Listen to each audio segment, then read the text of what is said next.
this road. He is here. The precious swimming hours. 골룸이죠. 골룸은 한꺼번에 5가지의 네모를 가지고 있었다. 골룸은 네. 한꺼번에 5가지의 질병을 가지고 있다. 어떤 이거 질병이요? 확실해요. 어떤 질병이요? 골룸 딱 보면 알잖아요. 그렇죠. 안구돌출증. 구강구조 뭐 이렇게 거기다가 뭐 충치. 탈모증, 무좀, 조루.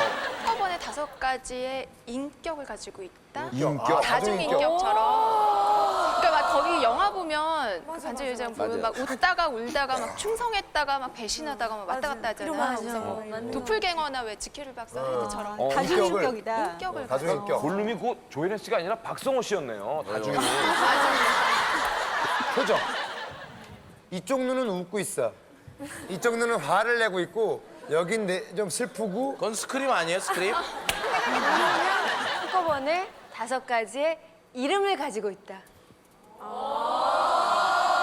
골룸 말고 또 그러니까 골룸이 굉장히 오래전부터 있었던 캐릭터로 알고 있어요. 맞아, 그러니까 지금은 골룸이지만 그 전에는 뭐 봉자. 뭐 봉자, 아 맞다. 원래 골룸이 호빗 쪽이었대요. 네. 책에서 그러니까 원작에.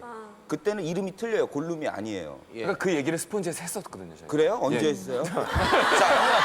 골룸은 한꺼번에 5가지의 네모를 가지고 있다. 왠지 총재용. 골룸은 한꺼번에 5가지의 정신질환을 가지고 있었다. 그 뭐 부분 뭘까? 봅시다. 절대 반지를 둘러싼 장편 대서사시 영화 반지의 제왕. 그 수많은 등장인물 중 독특한 미모와 성격의 소유자 골룸은 큰 화제와 함께 많은 개그의 소재로도 이용됐는데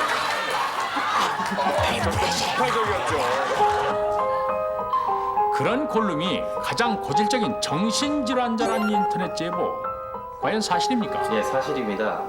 대개 영화 속의 캐릭터 같은 경우 한두 가지 정신과적 질환이 발견되는 경우는 많이 있는데 골룸 같은 경우는 그 이상의 많은 정신과적 질환도 발견될 뿐만 아니라 내과적 질환까지도 발견돼서 많은 그 질환들이 복합적으로 연결되어 있는 그런 캐릭터라고 생각합니다. 그래서 골룸 정신진단연구단에게 골룸 상태 분석을 의뢰했습니다. 참가 연구원으로는 신경정신과 전문의 송형석, 신경정신과 전문의 최규창,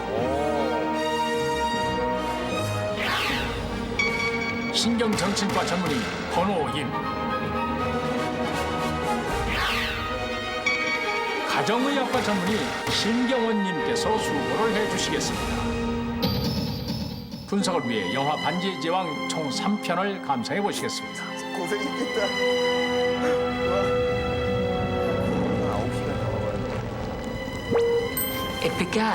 지금부터 3명의 정신과 전문의와 1명의 가정의학과 전문의가 영화 반지의 제왕을 보면서 골룸의 정신 상태 및 건강 상태를 진단하게 됩니다. 골룸 씨도 초조하게 지켜보고 있습니다. 드디어 골룸의 등장. 연구원들의 눈빛은 더없이 빛납니다. 골룸은 절대 반지를 빼앗기 위해 위협도 서슴지 않다가 때로는 순종적으로 변하기도 합니다. 이와 같은 사항을 놓치지 않고 체크하는 연구원들. 반지를 차지하려는 골룸과 착하게 살아보려는 스미골의 상반된 캐릭터가 끊임없이 다투게 되고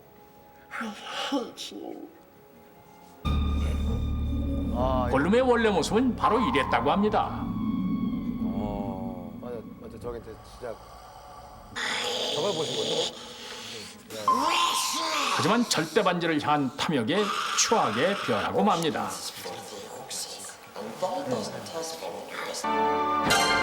자, 이렇게 해서 영화 상영 종료. 상당히 중요한 지금부터 골룸 진단 학회를 시작하겠습니다. 물론 그 멀티플 퍼스널리티가 있는 거 그게 제일 뚜렷해 보이지만 사실 그거보다는 그 기분 변동이 굉장히 심하다는 거. 한 가지 물질의 중독이라고 하지만 굉장히 많은 종류로 나타날 수가 있잖아요. 이 사람이 어쨌든 굉장히 편식을 하고 있고 음식을 익히지 않고 섭취를 함으로써 꼭 필요한 영양성분 굉장히 불균형이 많이 왔을 것 같거든요. 그러니까 한 가지 질환이 아니라 만약에 복합 질환이 있다면 나타나는 양상은 우리가 알고 있는 거하고 좀 다르게 나타날 수도 있을 것 같아요. 이제 정신 증상들을 보통 소위 얘기하는 이렇게 3명의 정신과 의사와 1명의 가정의학과 의사가 내린 골룸에 대한 진단. 불장애도 각자의 소견을 담은 진단서가 작성되고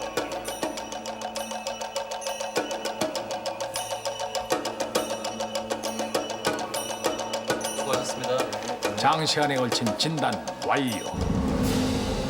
바로 이것이 영화 반지의 제왕 골룸의 진단서입니다.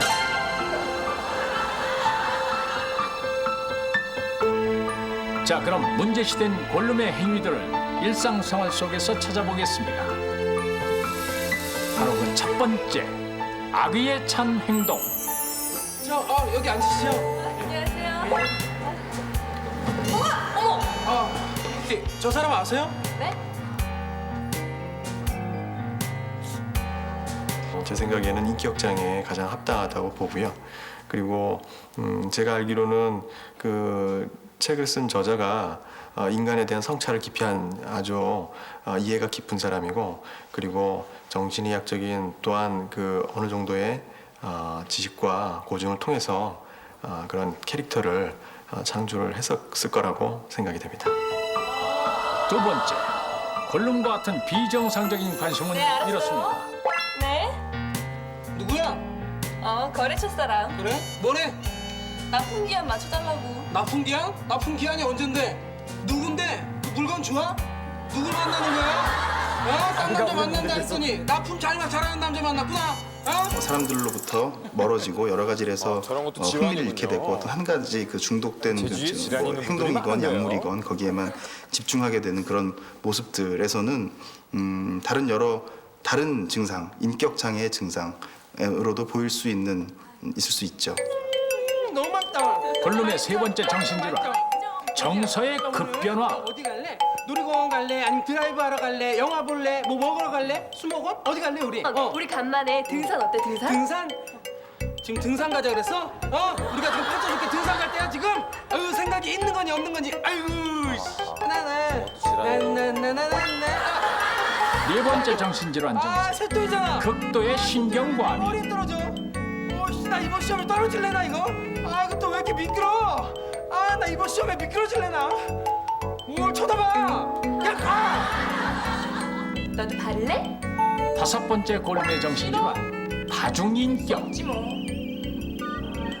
밥은 먹었어? 안 먹었어? 어떡해. 난 먹었는데. 그러나 골룸이 보이는 다중인격의 특이성은 보통의 경우와 달리 두 개체가 대화를 나누며 서로를 인지하고 있다는 점입니다. Don't have any friends. Nobody likes you. 정신의학적 외에 다른 문제점은 무엇입니까? 우선 쉽게 볼 수 있는 것이 극도의 영양 결핍 상태로 인해서 빈혈이나 탈모, 골다공증 등이 증상이 나타나고 있고요. 그리고 외형상 안구 돌출이나 체중 감소 등이 갑상선 기능 항진증을 의심하게 합니다. 따라서 이런 영양 상태나 질환에 대한 검사와 치료가 필요할 것으로 판단이 됩니다. 골룸의 병명입니다. 중증 영양 실조, 갑상선 기능 저하, 빈혈, 탈모, 골다공증. 종합해 보면은 지금 당장 입원을 좀 하셔야 될 것 같고요. 부족한 영양분을 보충하셔야 되고 갑상선 검사를 좀 하셔야 됩니다. 그리고 신경안정제하고 기분안정제를 좀 드시면서 앞으로 한 몇 개월 동안 그 면담 치료를 좀 하시는 게 좋을 것 같아요. 자, 여기 처방전 있습니다.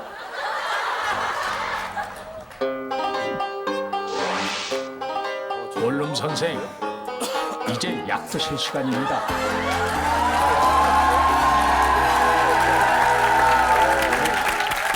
오늘 처음 나오신 이 박사님이 예. 이야. 이야. 정재용 씨랑 같이 네, 이렇게 적절히 나눠서 예. 두 분의 답을 합치면 정확한 정답이죠. 그렇죠. 직과적으로는 무슨 문제 없나요? 충치하고 잇몸병이 분명히 있어요. 냄새를 많이 나게. 아, 충치와 잇몸병이 있다. 또 있어요. 또 있어요. 성대 결절. My pleasure. 성대 결절. 우리 스펀지와 같은 유사한 실험을 영국 런던 대학교 의과대학에서 같은 연구를 했대요. 골룸에 대해서? 예. 예, 그런데 골룸이 정신분열증이나 다중인격 장애를 앓고 있다고 주장하기도 했으나 골룸은 스미골과 골룸을 동시에 인식하기 때문에 한쪽 인격이 억압되는 다중인격 장애의 전형적인 증상과는 좀 다르다. 고로 정확한 변명은 분열성 인격 장애가 맞지 않느냐. 분열성. 골룸은 한꺼번에 5가지의 정신 질환을 가지고 있다. 빛나라 지식의 배워. 자, 우리 올려주신 여학생이 아이고. 둘, 셋.